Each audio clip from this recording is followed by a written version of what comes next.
Simonelli MDX Grinder, ունենք կողքից, էկրանը ակտիվանում է, կարգավորումները շատ չեն, բավականին հեշտ են, ունի 4 հատ ստեղնակ, պլյուս մինուս, որը վերաբերվում է քանակներին, փոքր բաժակ եւ դաբլ բաժակ։ Ամեն կոճակը պատասխանատու է իր գործողության համար, ունենք single ու double։ Single-ի վրա երբ որ դնում ենք լույս է վառվում, նմանապես double-ի վրա։ Կարգավորումները ինչպես է կատարվում։ Քանի որ սարքը առանց կշեռքի է, ինքը հաշվարկում է ժամանակով, այսինքն մենք մինչև քաշ որոշելը պետք է որոշենք պամոլի չափը, աղացի չափը, որը կարգավորվում է այս մասից, դեպի աջ պտտելուց մանրացնում ենք չափսը, դեպի ձախ պտտելուց խոշորացնում ենք։ Նմանապես հուշելու համար կարող եք ուշադրություն դարձնել խոշոր ու փոքր հատիկներ կա նկարած։ Համապատասխան դեպի խոշոր պտտելուց մեծացնում ենք, դեպի մանր պտտելուց մանրացնում ենք։ Ունի նաև սանդղակ, որը հանդիսանում է կողմնորոշից, որպեսզի մի քանի տեսակ պամոլ ունենալու դեպքում ուղղակի այս գծիկի հետ համապատասխան թիվը հիշել, օրինակ այս դեպքում 7 է դրած, ու կարող ենք փոխել թիվը 4-ի վրա, որ մի քանի տեսակի կարողանանք չափ կարգավորենք։ Պամոլի չափը որոշելուց հետո մենք արդեն կարանք քաշը ստանանք, ոնց ենք ստանում քաշը, հատիկը բացում ենք, որ գնա, դնում ենք մեր հենդը պորտոֆիլտրը սարքի մեջ ու սկսում է հետ հաշվարկ։ Հետ հաշվարկի ընթացքում, երբ որ զրոյանում է, ապարատը ավտոմատ կանգ է առնում։ Կշռում ենք քանակը, երբ մեզ համապատասխան քանակը ստանալու դեպքում ֆիքսում ենք այդ տվյալը։ Իսկ եթե մեզ համապատասխան չի, պետք է ավելացնենք կամ կչացնենք, մինուս կոճակով կամ պլյուս կոճակով փոխում ենք պամոլի չափը։ Օրինակ ենթադրենք մեր համար հիմա շատ էր քանակը, կարող ենք կչացնել 4 վայրկյան, տեղադրել, նորից վերցնել սուրճը, կշռել, կշռելուց հետո երբ որ կհամոզվենք արդեն մեր հարկավոր քանակն է, տվյալը ավտոմատ ֆիքսվելու է։ Նման ձևով, երբ որ կփոխենք կրկնակի double բաժակի վրա, նույն ձևով էլի հնարավոր է մեր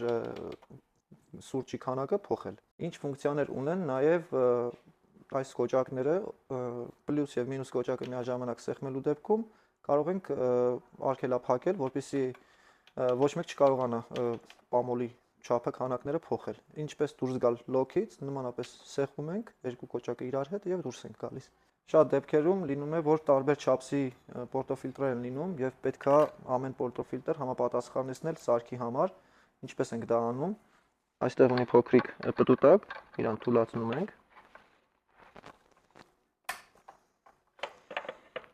Այս թաթիկը երբ որ կազատվի, տեղադրում ենք հենդը մեզ հարկավոր բարձրության վրա, ֆիքսում ենք այդ բարձրությունը, նորից ամրացնում ենք ու արդեն հաջորդ անգամ մեր հենդը ավելի լավ դիրքով կկանգնի, ինչի համար է դա կարևոր, երբ որ մեր աղացած սուրճը թափվում է հենդի մեջ, պետքա մեջտեղով թափվի, որ հավասարաչափ բաշխվի։ Երբ որ բարձրությունը որոշում ենք, դրանից հետո կարող ենք նաև այս հատվածից իրան տեղափոխություն անել, որպեսզի շատ ճիշտ տեղում մեր աղացած սուրճը թափվի եւ ձեր գործը ավելի հեշտանա։ Ինչ վերաբերվում է սարքի խնամքին, ունի ձեռքով մաքրելու հնարավորություն, այսինքն պետք է քանդենք սարքը եւ բարբերաբար կարող ենք օգտագործել այսպիսի նյութեր, որոնք նույնպես մեր մոտ կան, սա աշխատում, ուղղակի ինչ որ մի քանակություն, մոտավորապես մի 2 ճաշի գթալի չափով ավելացվում է, դատարկած արդեն ամանի մեջ, միացնում ենք սարքը, սուրճի փոխարեն արդեն գալու է այդ նյութը, լցվի տարայի մեջ, որից հետո իրան պետք է դատարկել, ավելացնել սուրճը ու մի 2 բաժին աղացած սուրճ վերցնել, որպեսզի ամբողջությամբ այս նյութը դուրս գա իր մեջից ու ինքը շարունակի ձեզ նորմալ համով սուրճ մատակարարել։ Ինչ վերաբերվում է սարքի մաքրելուն, որը բարբերաբար պետք է կատարենք, երբ որ նկատում ենք արդեն սուրճը լավ չի գալիս աղացած, այս մասից դա նշանակում է, որ մեջը կա կուտակված կեղտեր, որոնք պետք է անպայման մաքրել։ Ինչպես ենք մաքրում, ազատում ենք բունկերը, տարան, որի մեջ սուրճ է պատրաստվում։ Եթե մեջը ունենք սուրճ, չենք ուզում դատարկել, այս փականով ուղղակի փակում ենք ու միանգամից հանում ենք տարան։ Ինչպես է պետք շարունակել, հաջորդ քայլով պետք է թուլացնել աղացի չափսը։ Կարող եք հիշել, քանի պտույտ եք պտտել, որպեսզի հետագայում նորից հետ վերադարձնեք նույն թվի վրա։ Այս հատվածը թուլացնելուց հետո 2 հատ պտուտակ ունենք այստեղ, պետք է քանդել։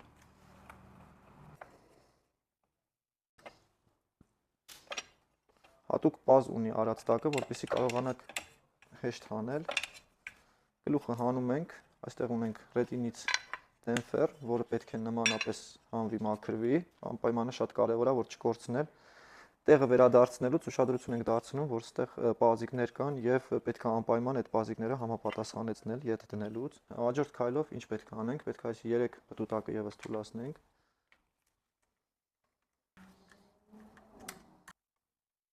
Անպայման հիշում ենք, որ այս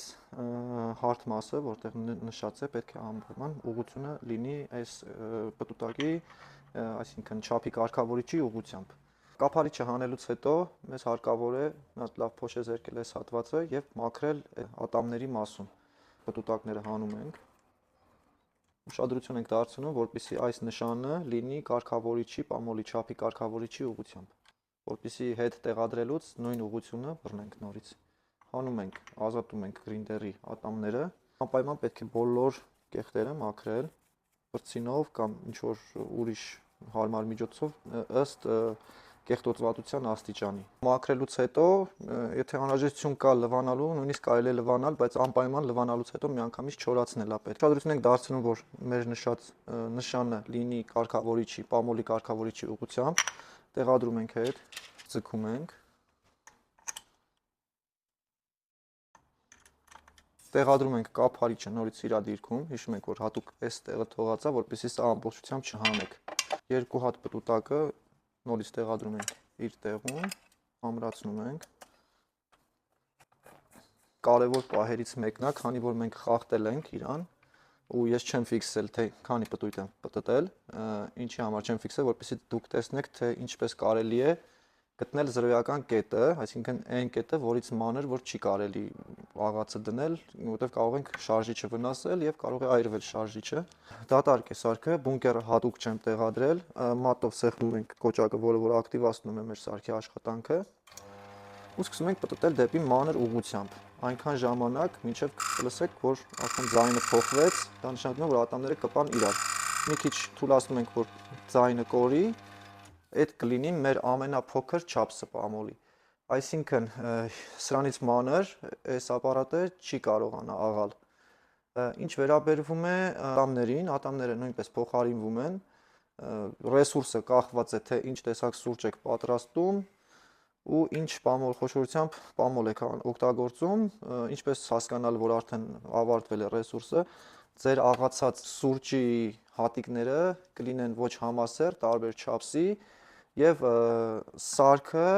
սկսում է ավելի շուտ խցանվել, ավելի վատ է սկսում սուրճը դուրս գալ մեջից։ Դա նշանակում է, որ եթե սարքը մաքրել ենք, սպասարկել ենք, բայց սուրճը շարունակում է վատ դուրս գալ, դա կարող է խոսալ նրա մասին, որ ատամները փոխելու ժամանակն է։ Ու մնում է մեզ նորից տեղադրել բունկերը իր տեղում, ուշադրություն դարձրեք, որ այստեղ հատուկ փոսիկ ունի, որը նախատեսված է գլխիկը ֆիքսելու համար։